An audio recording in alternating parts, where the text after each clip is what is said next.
अमरावती जिल्हा सामान्य रुग्णालयात एका रुग्ण महिलेने कर्तव्यावर असलेल्या परिचारिकेवर थेट चाकू हल्ला केलाय।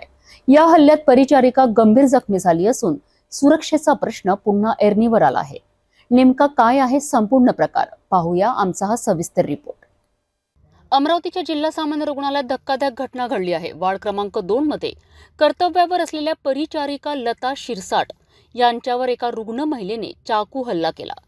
या हल्ल्यात परिचारिकेचा नाक व जबडा फाटला असून त्यांना तातडीने उपचारासाठी हलविण्यात आले। परिचारिकेने आपल्यावर झालेल्या हल्ल्याबाबत प्रतिक्रिया देताना सांगितले की हा हल्ला झाला तेव्हा कोणीही मदतीला आले नाही। उपस्थित रुग्ण व नातेवाईकांसमोर हा प्रकार घडला। माझं नाव लता काशीनाथ शिरसाट आहे। मी वार्ड नंबर 2 मध्ये अधिपरिचारिका म्हणून काम करते। मी प्रॉपर अकोल्याची राहणारी आहे। काल इव्हिनिंगला मी माझी नाईट ड्युटी होती। ड्युटीला आलेली असताना वार्डमधील पेशंट 7:55 ॲडमिट झाला। प्राची बावणे सिस्टरांनी तिला ट्रीटमेंट वगैरे सर्व दिली। त्याच्यानंतर थोड्या वेळाने दुसरा पेशंट ॲडमिट झाला आणि त्या पेशंटला ट्रीटमेंट द्यायला गेली असता ते सिस्टर म्हणे मला काही गोळ्या वगैरे काही नाही आहेत का मावशी। पेशंट मला असं विचारत होता। म्हटलं बाई तुला ट्रीटमेंट दिली सर्व, जर काही असेल तर बघते आणि देते, सलाईन चालू आहे तुम्हाला। एवढं बोलल्याच्या नंतर गेली। मग ती मला काहीच बोलली नाही। थोड्या वेळाने राहिली एक हॉस्पिटलमधलाच कर्मचारी तिच्याजवळ येऊन बसला।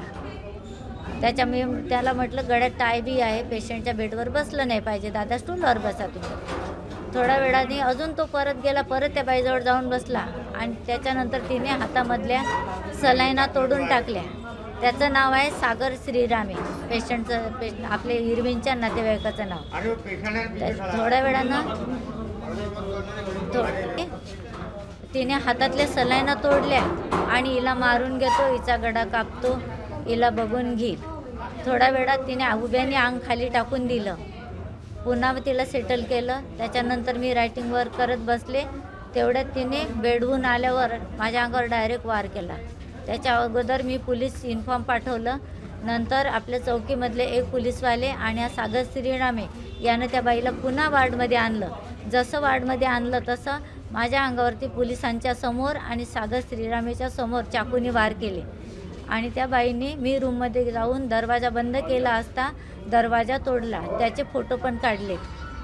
दरवाजा तोडलेला आहे आणि मला वाचवण्याला वार्डमधून एकही पेशंटचा नातेवाईक आला नाही। खूप सारे माणसं वार्डमध्ये होते पण एकानेही मला मदत केली नाही। मला वाचवा कोणीतरी मदतीला या बाईच्याकडे चाकू आहे अशी सांगत होती, पण ना गार्ड आला ना पोलीसवाले आले। पोलीसवाले तिथं उभेच होते पण ना त्यांनी मला वाचवलं ना मला गार्डनी वाचवलं।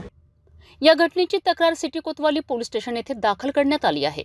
मात्र परिचारिकेचा आरोप आहे की हा वाद झाल्यानंतर पोलिसांना माहिती दिली होती पण पोलीस उपस्थित असूनही काहीच कारवाई केली नाही। या हल्ल्यानंतर ही महिला रुग्णालयातून पसार झाली होती। मात्र पोलिसांनी तिला अटक करून यवतमाळ महिला सुधारगृहामध्ये दाखल केले आहे। आता पोलीस या महिलेने चाकू रुग्णालयात कसा आणला आणि हल्ल्याचे नेमके कारण काय याचा तपास करीत आहे। रुग्णालयात सुरक्षेचा प्रश्न गंभीर बनला आहे। कर्तव्य बजावणाऱ्या परिचारिकेवरच अशा प्रकारे हल्ला होणे धक्कादायक आहे। हा हल्ला नेमका कशामुळे झालाय, पोलिसांची कारवाई कितपत ठोस असेल याकडे आता सर्वांचे लक्ष राहिले आहे।